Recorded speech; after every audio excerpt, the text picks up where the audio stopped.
You might have seen a video going viral recently, listing 15 reforms from Pope Leo. It's caused a lot of confusion, a lot of questions, and frankly, a lot of distress among the faithful.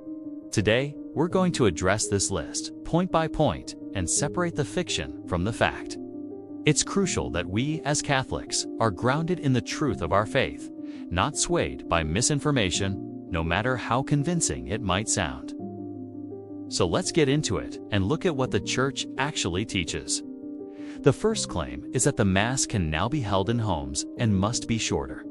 This is false. The Code of Canon Law is very clear. The Eucharist is to be celebrated in a sacred place unless a grave necessity requires otherwise. This is an exception, not a new rule. The idea of a mandatory shorter Mass is also completely unfounded. The liturgy has a sacred structure that must be respected. There's been no universal decree to shorten it. Second, the claim that the crucifix will be replaced by the Bible on the altar. Again, this is not true. The general instruction of the Roman Missal specifies that a cross with the figure of Christ crucified should be on or near the altar. The Book of the Gospels is given a place of honor, but it doesn't replace the crucifix. Both are central, but they have distinct and important roles. Third on the list, priests can now wear lay clothes instead of cassocks.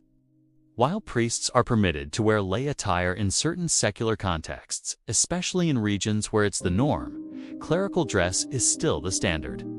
The cassock has never been abolished, and in many places, it's still very common. This is a matter of local custom and discipline, not a new universal law from a Pope Leo. Fourth, the claim that nuns are allowed to abandon their habits. Similar to priests, this isn't a new universal rule. The habit is a powerful sign of consecration and community. While some orders have modified their habits over time, many continue to wear them. This decision rests with the individual religious institutes, not a blanket papal decree.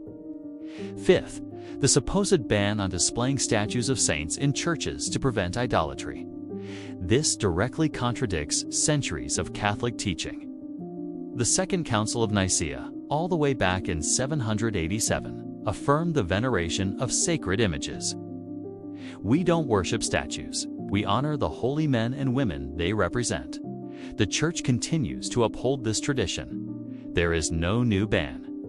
Number 6 claims that the Church will remove the state of mortal sin.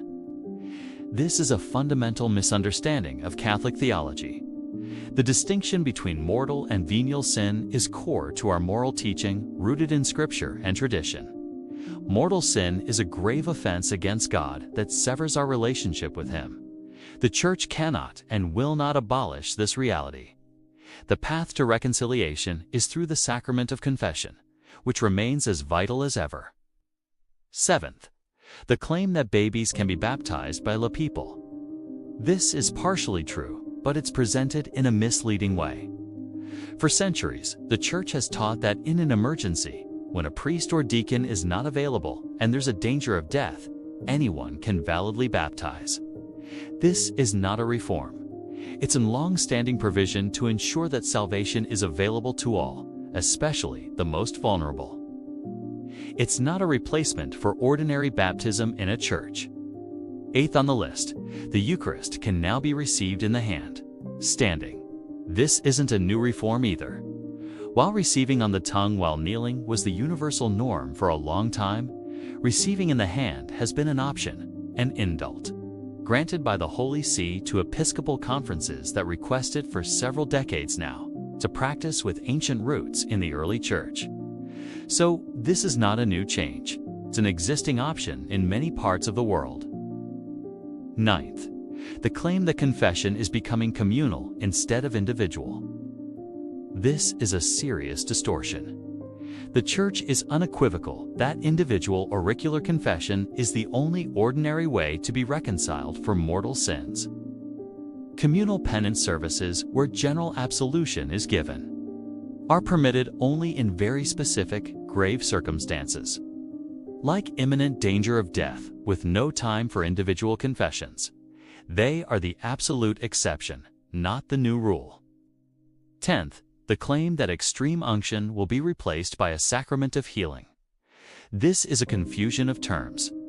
The sacrament was officially renamed the anointing of the sick after the Second Vatican Council to better reflect its purpose. It's not just for the dying, it's for anyone facing serious illness or old age. So, it is a sacrament of healing, but it hasn't been replaced. Its name and understanding were deepened. But it is the same sacrament given for strength and healing. 11th, we have the claim that fasting on Fridays and during Lent is abolished. This is completely false. The obligation to do penance on Fridays remains a serious one. While Episcopal conferences can allow for another form of penance to substitute for abstinence from meat, the call to Friday penance itself has not been removed, and the Lenten fast and abstinence rules are still very much in effect.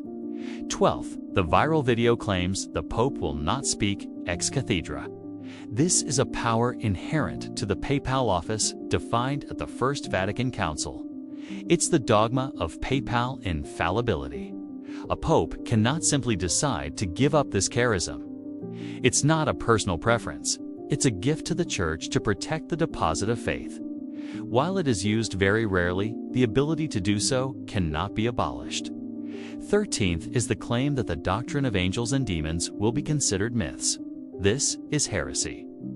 The existence of angels and demons is a truth of the faith. It's in Scripture, it's in the Catechism, it's a constant part of Church teaching. The spiritual battle is real, and the Church has never and will never reduce these spiritual beings to mere myths or legends.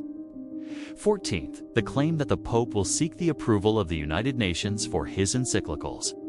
This is absurd. The teaching authority of the Pope comes from Christ, not from any secular organization. The Church is a sovereign entity, and the Pope is the vicar of Christ. His authority is spiritual and independent of any worldly power or political body. And finally, the 15th claim. The Church will merge with other Christian denominations to form one world religion. The Church is deeply committed to the work of ecumenism, which is the movement for Christian unity. But this unity must be in the truth. The goal is to bring all Christians into the fullness of the Catholic faith, not to create a watered-down, syncretic world religion by compromising on essential doctrines. So, where did this list come from? It's not from a Pope Leo of our time.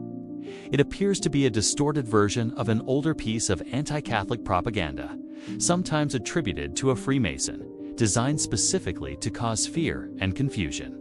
By attributing it to a non-existent Pope Leo and calling them reforms, it preys on anxieties about changes in the Church. It's vital that we are discerning. When you see something shocking or sensational online about the faith, your first step should be to check reliable sources. Consult the Catechism of the Catholic Church. Look at official documents from the Vatican. Follow trusted Catholic news outlets. Don't let your peace be stolen by anonymous, unsourced claims designed to spread division. The teachings of the Church are a rock, a firm foundation. Let's build our house on that rock, not on the shifting sands of internet rumors. The truth is our greatest defense against deception. I hope this clarification has been helpful and has brought some peace and clarity. Always seek the truth with a sincere heart, and don't be afraid to ask questions and seek answers from the heart of the Church herself. Thank you for watching. If you found this helpful, please like the video and share it with others who might have seen this viral list. And for more content grounded in the truth of Catholic teaching, be sure to subscribe to the channel. God bless.